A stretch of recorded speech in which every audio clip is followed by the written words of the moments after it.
Hello everyone and welcome back to TowerGate. It is TowerGate day number 1105, day 1105, Friday, April the 17th, 2020. Thank you so much for tuning in. Okay, we have a lot of important news to cover today regarding Spygate and some other information. Not very much political news today, thank God. We're just going to stay right on where we've been for the past couple of days on the Spygate story with all the new information that's been breaking. There's a lot to look at. And a lot of people are analyzing the information that's come out, and so we're going to stay on that. So before I get into some other things, I just want to sort of recap what's happened here in the past week and a half or so, and then I have a question. It's a rhetorical question, but it's a question nonetheless that I want to ask.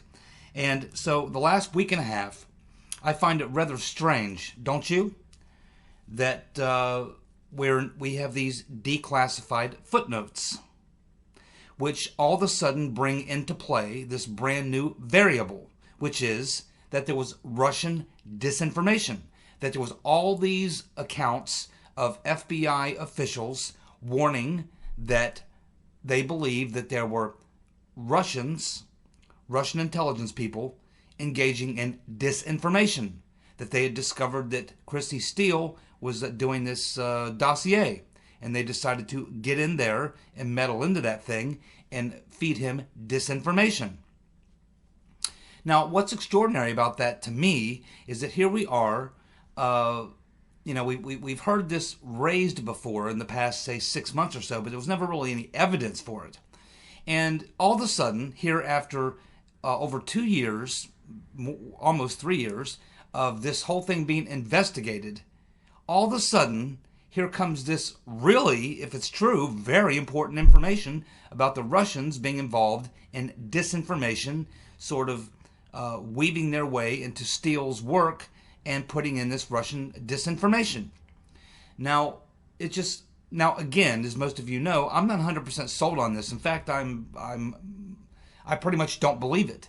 I think it's more cover your ass type stuff going on within the FBI, so they would have a fallback position.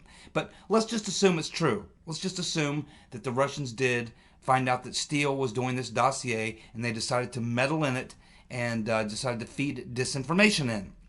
Why in the world did Inspector General Huckleberry Horowitz, being as how this would be a very, very important thing to know if it's true, why would he come out with his report, testify in front of Congress, put out the report, but redact all of this information? Because this would be a pretty important feature of his investigation. Yet, he hides it from us. And the only reason we know about it is because Grassley and Johnson leaned on Rick Grinnell over at ODNI about releasing this, because they have read it. So has Nunes. So has Gowdy. And so they leaned on Grinnell, and Grinnell finally checked with AG Barr and said, so can we release this? And Barr's like, yeah, go ahead. As far as Durham's concerned, he already knows it all. He knows all this. It's going to come out anyway. So yeah, you might as well go ahead and release it. And so here about a week and a half ago, we all of a sudden have this new variable that's introduced into the Trump-Russia collusion hoax, which is that there was Russian intel agents involved in disinformation directly aimed at Christopher Steele. They find out he's writing this dossier, and so they inject themselves into it and feed him disinformation. Now, this would certainly be a good cover your ass bit of information for the FBI, because they could say, see, we aren't bad guys after all. We're just stupid. We're stupid. We're not corrupt and evil. We're just morons. They can fall back on the, duh, we're dummies. We got duped by the... Can you believe them Russians duped us? Hey, Jim, this is Jim. Guess what? We got duped. It was the Russians after all. Nope. Not after this long. Something that would be this important of a piece of the puzzle would have been out there a long time ago if it was legit. There's a big, big problem with this whole track, and I'm not buying into it. So people can talk about it on TV. They can, whoever wants to talk about it can talk about, well, we just discovered there's Russian disinformation. Just discovered it. Why did Horowitz hide it? I mean, why would he hide it? If there was Russian disinformation, that seems like it would help the FBI case. Why would the IG black that out? It's nowhere in the rest of the report, but all of a sudden we find it in these footnotes that are classified, that are redacted. And it takes Grassley and Johnson to put pressure on Rick Grinnell and Attorney General Barr to release it, and then they decide, yeah, sure, we'll release it, and they do. So it doesn't make any sense, because this would be a very important part. I mean, if Inspector General Huckleberry Horowitz wanted to give us some clear insight as to what happened in his multi-thousand-page report that took over a year and a half to put together, a very important feature of that would have been that there was Russian disinformation. Yet he hides that in declassified footnotes. Something is not adding up. Now, it's not just Inspector General Huckleberry Horowitz, the cleanup man, the custodian, the gatekeeper for the Department of Justice. What about Uncle Bob the executioner? What about Uncle Bob the executioner? Did a 2-year investigation, spent tens of millions of dollars to tell us what happened with the Russian collusion. Yet nowhere in the Mueller report does he tell us that he discovered Russian intelligence putting in Russian disinformation. And he had access to every one of these FBI records. How could Uncle Bob the executioner and the Hillary donor posse led by Andrew Wiseass go through all those documents and miss something of so much significance as Russian disinformation? They were looking for Russia collusion in the 2016 election. And here are the actual notes, emails, text, documents from the FBI's own analyst saying, yep, we believe that there's Russian disinformation. We believe that they've compromised Steele. They know about his dossier, and they're pumping him full of Russian disinformation. There's your Russia collusion right there, Mr. Mueller. But he didn't tell us a damn thing about it. Nor did Andrew Wiseass, or Jenny Rhee, or any of the rest. Why?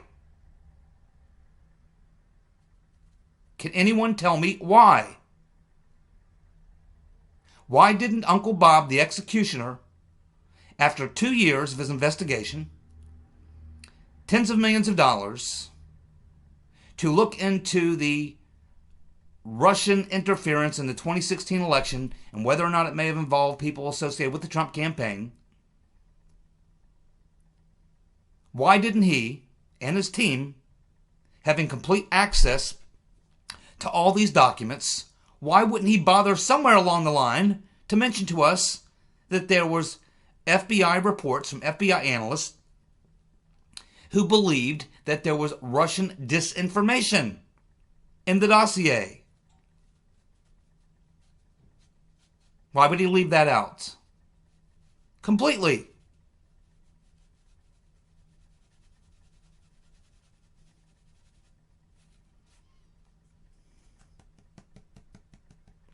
My guess is that John Durham and Attorney General Barr, they probably have a pretty good idea why that Uncle Bob the executioner and Inspector General Huckleberry Horowitz didn't want to tell us about that Russian disinformation, which they've just recently discovered in the footnotes.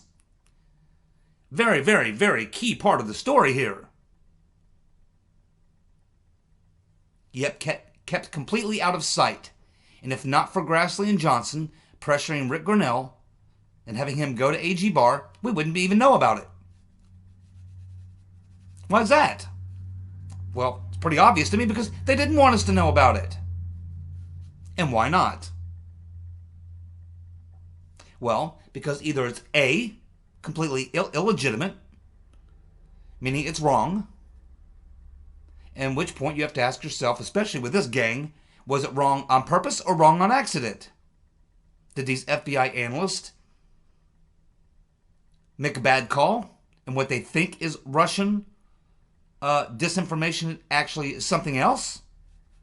Or is it maybe because the Russian disinformation was actually individuals who are being identified as Russians, but who are not really Russians?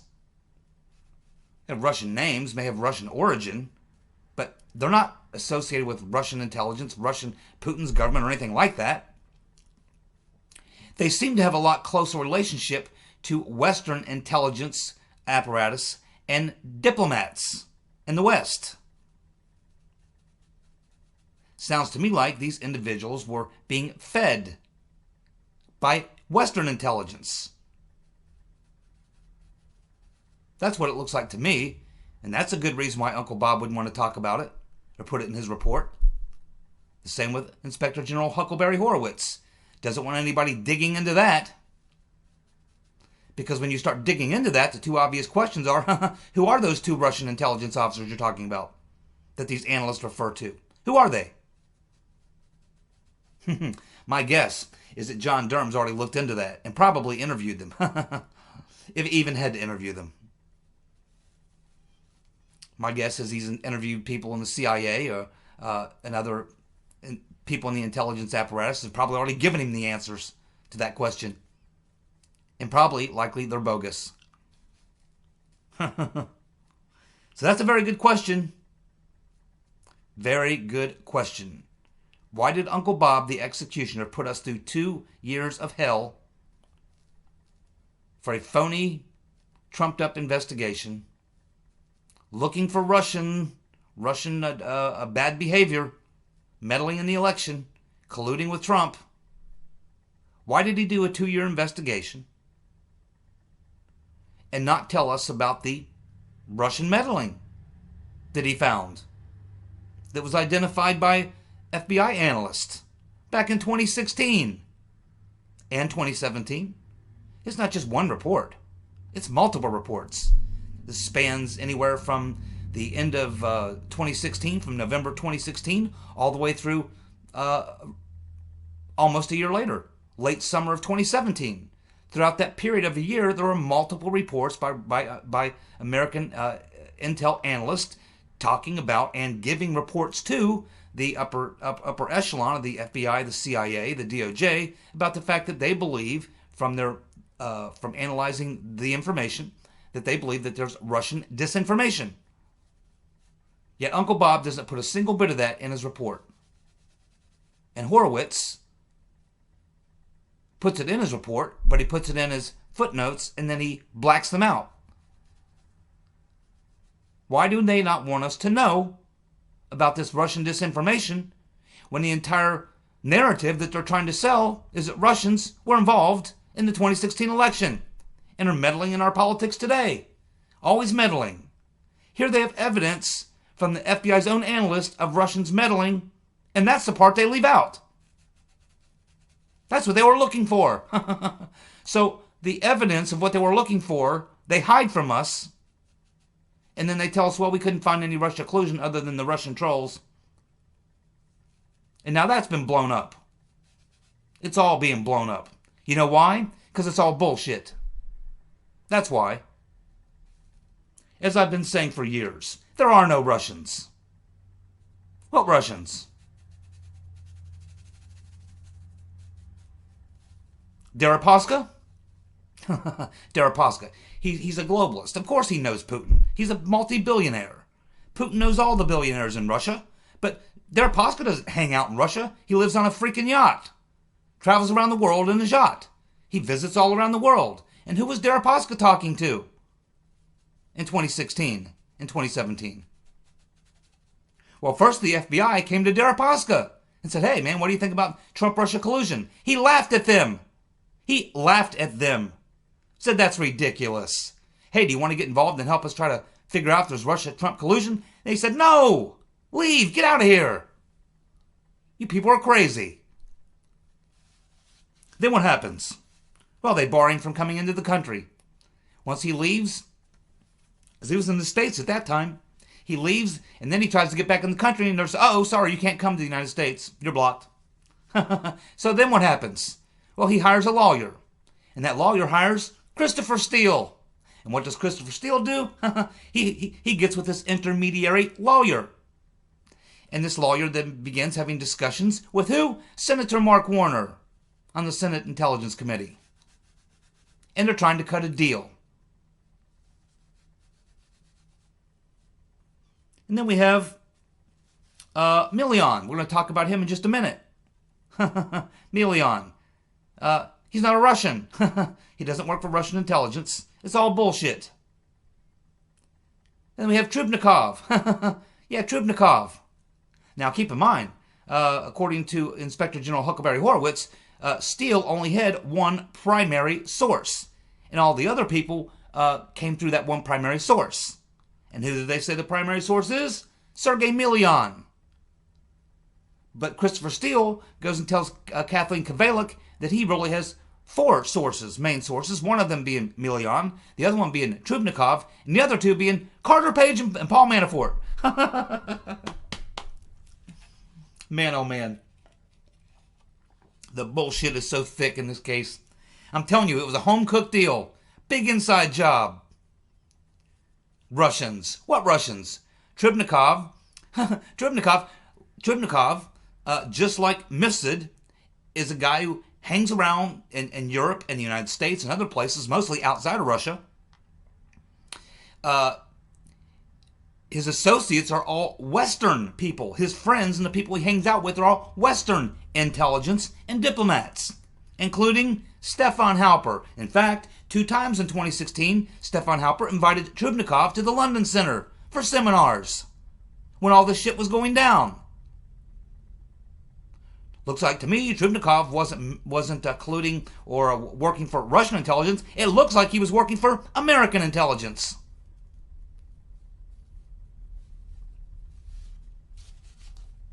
What Russians? When you find a real Russian, let me know. Put it in the comments section. I'll look into it. I could go on for hours on this topic, but I don't have time. Let's move on to the next issue of the day. Well, it looks like Judge Lamberth has authorized Judicial Watch to subpoena Google to produce all of the Rotten Reverend Clinton's emails from a Google account, actually, or 2 Google accounts, which are believed to contain the Rotten Reverend Clinton's emails, you know, the ones she deleted, the 30,000. It looks like they're all may have been saved on 2 different Gmail accounts. And now Judge Lamberth has authorized Judicial Watch to subpoena those all those emails from both of those Rotten Reverend Clinton email accounts. Because it appears that what happened here is that Paul Gambetta, remember him, Stone Tier? Paul Gambetta used 2 Google accounts to transfer the Rotten Reverend Clinton's emails from a laptop to a Platte River server. Then he used BleachBit to remove any traces of the emails from the laptop. So the subpoena is for the period of January 21st, 2009 to February 1st, 2013, which is the entire time, the 4 years, that the Rotten Reverend Clinton served as Secretary of State. And Google, according to the subpoena, must produce the emails by May 13th. So it looks like to me that Judicial Watch is about to acquire the 30,000 emails that the Rotten Reverend Clinton deleted or wanted Gambetta to delete. But apparently, because of the way he did it, he used these 2 Google accounts as like middlemen to use them to do the removal of the headers. That's what he was trying to do, is remove the classified headers from these emails. And then he was ordered to delete them, and he forgot to do it. So then he had to go back after the fact and do the BleachBit. Well, in an effort to do that, he used these 2 Google accounts, which likely he didn't BleachBit those, because those are on a cloud server most likely. So he took care of BleachBitting the actual laptop, but the 2 email accounts, Google email accounts he used to carry out this procedure, the emails are likely still sitting there on these 2 Google email accounts. And now Judicial Watch has a court order subpoena from Judge Lamberth, and he basically told Judicial Watch, you need to shake that tree, brother. Shake that tree and see what happens here. I'll make sure that you get the subpoena to do it. And he did it. So we should be getting the 30,000 deleted Rotten Reverend Clinton emails here in the next couple of weeks. Boy, that should be fun. Pretty sure we're going to find out they had a lot more to do with a lot of things other than weddings, yoga, and whatever. I'm pretty sure they're going to have a lot to do with Clinton Foundation business. That's what I think. And maybe something about Seth Rich. Who knows? Let's go through Undercover Huber. Undercover Huber, picking up what we left off the other day. We have some new information there. You want to keep this in mind. So Undercover Huber now reporting that in August of 2016, Glenn Simpson told Bruce Orr that Carter Page, Sergei, Millian, and Manafort were the intermediaries for collusion between the Trump campaign and Russia. Later, Simpson claimed that Millian was the key dossier source. Steele told Kathleen Kvalik that it was Trubnikov, Millian, Page, and Manafort. That was on October 11th of 2016, and she wrote it down. The IG report and the Mueller report both refer to Millian as person number one. Well, actually, and the IG report refers to him as person number one. I believe in the Mueller report they refer to him as dossier, informant or dossier source D and F, which he denies. On November the 14th, 2016, Papadopoulos did meet with Millian in Chicago to discuss work with Russian billionaires who were not under sanctions. Remember, Millian is a real estate investor. And what he does is he is a guy who puts deals together. He finds real estate developers and he finds the money to fund the projects and he puts together projects. And a lot of the money that he gets is from a lot of Russian billionaires because these Russian billionaires want to invest in the United States or in Europe or wherever, and a lot of times they just don't have the contacts. And you have a lot of, real estate developers and investors who are looking for financing. So he brings together real estate developers with the financing who happen to be of the Eastern Europeans, including Russians. That's what Millian does. He's a deal maker. So Papadopoulos meets with Millian in Chicago November 14th of 2016 to discuss work with Russian billionaires who were not under sanctions. And Papadopoulos claims that Millian offered him $30,000 a month, which would be funded by Russian oligarchs. And that was on the condition, though, that he took a job in the Trump administration. The deal's only good if Papadopoulos got a job in the Trump administration. Now, just weeks prior to that meeting in Chicago, the FBI had opened up a case on Millian in New York. And the FBI consulted with Stefan Halper's handler, Agent Soma, who's referred to in the IG report as Case Agent 1, and, of course, Joe Pientka, who's Special Agent number 1 in the IG report. So here we have the FBI reaching out to Millian, and then all of a sudden he's making contacts with Papadopoulos. So Millian contacts Papadopoulos on July the 15th of 2016. That was their very first contact, July 15th of 2016. Then they met on July 30th and August 1st, 2016 in person. Then on October 30th, 2016, Steele meets with the FBI in Rome, and he tells them about Millian. And he either tells them that Millian's either a source or a person of interest. We don't know because he tells people both things. Steele seems to be confused about whether Millian is a source of his or some character who's up to no good with the Trumps. On August the 23rd of 2016, Millian sends an electronic communication, we can assume a text or an email, to Papadopoulos and offers to share with him a disruptive technology that may be instrumental in his work with the campaign. It looks an awful lot like to me, like just in every other case, that the FBI makes contact with Millian, and all of a sudden Millian is all over Papadopoulos. Millian all over Papadopoulos after he meets with the FBI, after they put him under investigation. Now, Millian's an interesting character. I'm going to provide for you a link below the description where you can watch about an 8-minute long video interview with Millian, where he discusses all these various topics. If you don't want to watch the video, here's the short hit. But I think you should click on the link and watch the video. It only takes about 8 minutes. But you'll basically learn that in the interview, Millian, and the interview is conducted on June the 4th of 2017. Millian says that he met Trump one time. He doesn't consider himself a friend of Trump. Doesn't say he knows Trump. He met with him one time and pitched a business proposal to him, which never materialized. And there was some sort of a real estate development project that they wanted to do in Florida, and he was going to try to put together Russian financing. Trump ended up not doing it. Now, that was back in 2006. Now, Millian, as I mentioned, is a real estate developer. Well, he's a real estate financer sort of guy. He doesn't actually do... Trump's a real estate developer.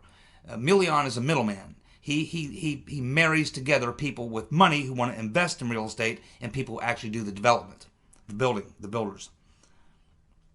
And that's why he had this meeting with Trump down in Florida. Millian denies any association with the dossier and says it's bullshit, basically. He says it's phony. That's his words. By the way, he's not Russian. He is an American citizen. Been living in America for over 20 years, and he is an American citizen. And he was born in Belarus, not a Russian. He says that he was used by the media because he met with Trump. And he speaks some Russian. He said that the media created a fake story and plugged him into it. He says he does not know who created the fake dossier, doesn't know anything about it. He says he thinks somebody was trying to frame him. He also admits to the fact that he is a Republican and he does like Trump and did vote for him and thinks Trump's a great president. And he's a Republican.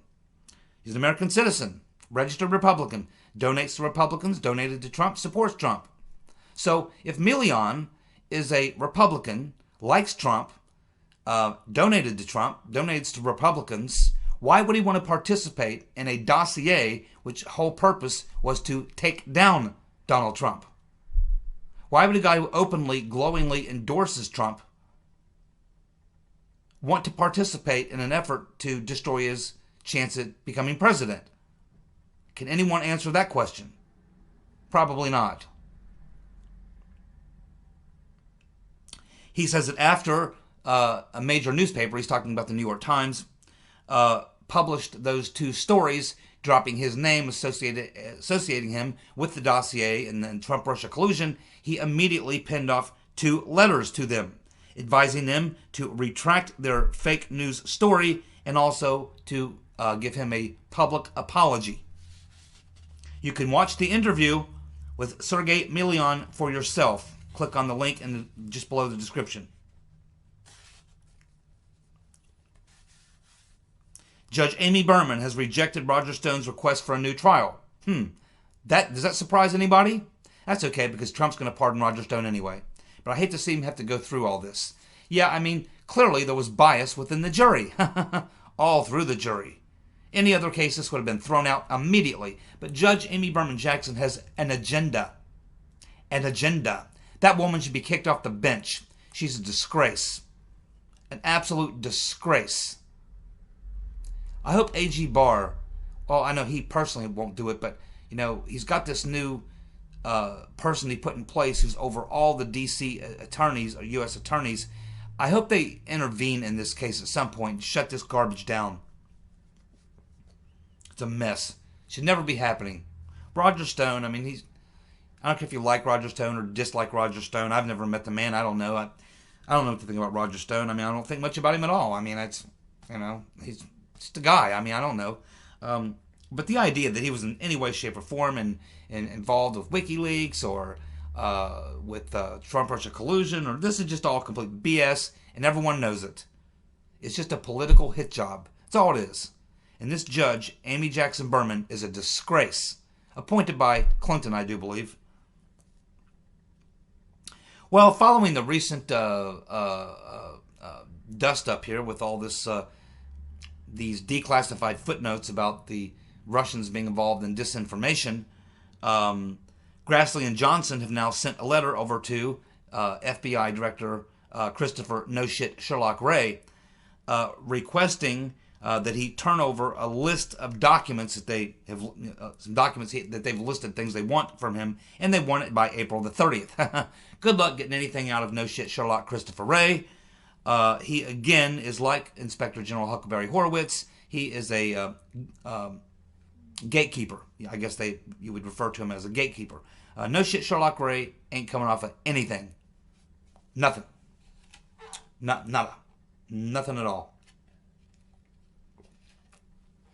He's not part of the cleanup, he's part of the cover-up. I think we've all established that by now, haven't we? Good. Let's move on. Well, it looks like Biden is even dumber than I thought. You know, the Right Reverend Clinton cost herself a lot of votes in the Midwest when she made that comment about the deplorables. It's never a good idea when you're campaigning for president to tell half the country that they're, deplorables. But Biden has actually taken it one step farther. In his most recent interview, he says that Trump voters think all Mexicans are rapists. Trump voters are xenophobes. Yes, so now Biden has just told half the country that Trump voters think all Mexicans are rapists. I don't think there's a single Trump supporter in the entire country that thinks all Mexicans are rapists. Not one. And, of course, Trump voters are xenophobes. Well done. I think he actually outdid the Rotten Reverend Clinton at turning off half the country. Congratulations, Joe. Another nail in your coffin, as if you needed one. And by the way, he did 2 more interviews yesterday, were complete disasters, fumbling and mumbling, forgetting what he's saying. It's getting worse. He's getting worse. I'm telling you, I'm watching. This guy's getting worse, progressively. And some really, really good news to finish off today's video. See, aren't you glad you stuck around? I mean, the 3-minute crowd, the 8-minute crowd, the 12-minute crowd, they screwed themselves. They should have stuck around. Because the last story of the day is one you'll really like. As you probably remember, months ago, back in, I think it was January, if I remember correctly, maybe even before that, we had this anonymous leaker in the White House who wrote that anonymous hit piece on Trump in the New York Times about how she was one of the people within the Trump White House that was part of the resistance and they were doing everything they could to obstruct Trump and blah, blah, blah, blah, blah. Then she wrote the book. She wrote the tell-all book. Well, Trump said in a press conference about a week ago that he knows who that person is. Well, yesterday we all found out who that person is because they busted her. They busted her. And she is Victoria Coates. Victoria Coates. C-O-A-T-E-S. She was the number 2 person at the National Security Council. Number 2 at the NSC. Man, I would just abolish the NSC. That's a dirty den of vipers there. So, Victoria Coates, number 2 at the NSC, is the person known as Anonymous, who wrote the hit piece, the tell-all book, and wrote the anonymous article, hit piece on Trump. As a result of that, she has been immediately reassigned to Saudi Arabia in a new position within the Energy Department. Oh my God, that's like when the Army sends you to Greenland. It's probably not a good gig when you've been hanging out in Washington with all the anti-Trump insiders to be sent to a place that's not very hospitable to women. Saudi Arabia is not a good place to do a tour of duty if you're a woman. And that's where she's headed. Ice Station Zebra. Reassigned to the Energy Department in Saudi Arabia. No, Trump's got such a great sense of humor. I love this guy, man. You guys take care and stay healthy. See ya. Bye.